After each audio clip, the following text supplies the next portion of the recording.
Chers Tignétanes, chers Tignétans, mes chers concitoyens, mes chères concitoyennes, en premier lieu et au nom de mon équipe Meuse 2014, je tiens à vous remercier d'être venus nombreux ce soir, tout comme à notre soirée du 31 janvier lors de la présentation de notre liste.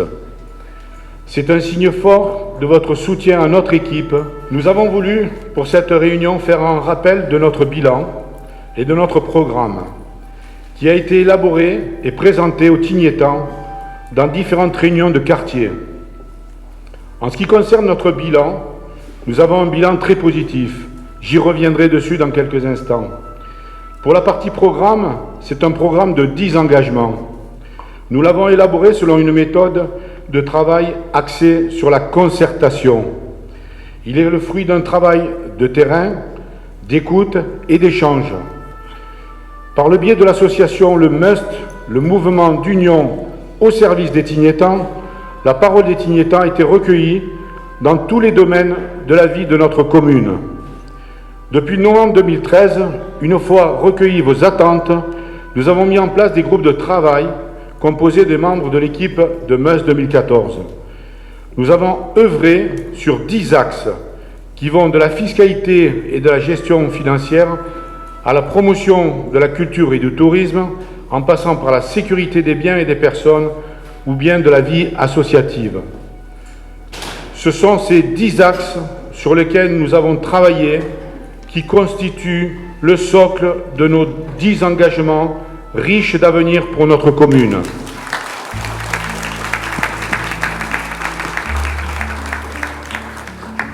Nous voulons continuer notre politique de maîtrise des taux d'imposition historiquement bas, comme l'a rappelé François Balazin, afin de maintenir le pouvoir d'achat des concitoyens.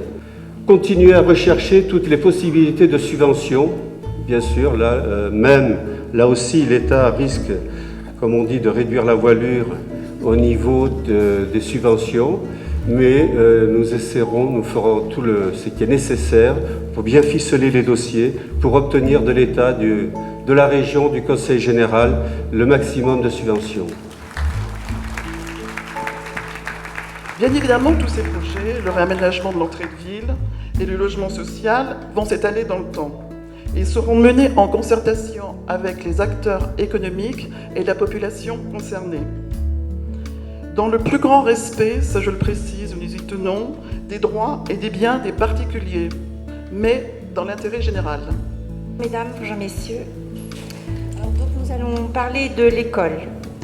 Donc si beaucoup de choses ont déjà été réalisées pour l'école, beaucoup reste encore à faire.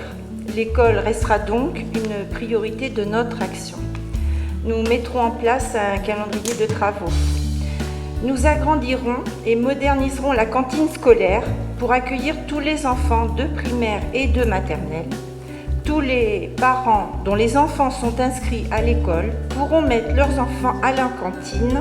Il n'y aura pas de restrictions. L'agrandissement et la modernisation de la cantine va offrir un service de haute qualité concernant le bruit, le confort et les déplacements dans la cantine. Soutenir l'installation de matériel pédagogique numérique. Nous soutiendrons l'achat de matériel informatique et de logiciels pédagogiques permettant au corps enseignant, s'il en fait la demande, de mieux travailler dans de meilleures conditions dans un cadre de projets pédagogiques innovants. L'école numérique, c'est l'avenir et donc l'avenir de nos enfants. Sensibilisation à l'environnement et développement durable, ce qui est un point important. Les enfants, dès leur plus jeune âge, sont très intéressés par la valorisation des déchets, par le tri sélectif, par la nature, par la biodiversité, par l'alimentation, l'eau, l'énergie et la lutte contre la pollution.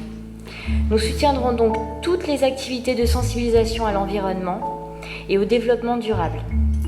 À cœur, parce qu'actuellement, dans cette sinistrose qui est parfaitement entretenue, comme le font certains opposants qui nous feraient croire que nous sommes quasiment dans la banlieue de Chicago, je vous rassure, ceux qui exploitent le malheur des gens jusqu'à diffuser des photos et des commentaires sur les réseaux sociaux, nous préférons avoir une étude objective et sérieuse de la sécurité dans notre village. actuellement, celle-ci est assurée par un policier municipal au savoir-faire reconnu par tout le monde et notamment par la gendarmerie nationale avec laquelle il entretient une parfaite collaboration. Dans un contexte économique compliqué que nous connaissons aujourd'hui, il nous faut davantage s'occuper de la vie économique de notre village et donner tous les moyens aux tiniers pour favoriser l'emploi local et la pérennité de nos commerçants et artisans. C'est donc tout naturellement qu'il est de notre devoir de créer une zone artisanale en respectant le bien-être des Tignétans. Alors, j'ai entendu parler de la zone artisanale de la Pied de Janson.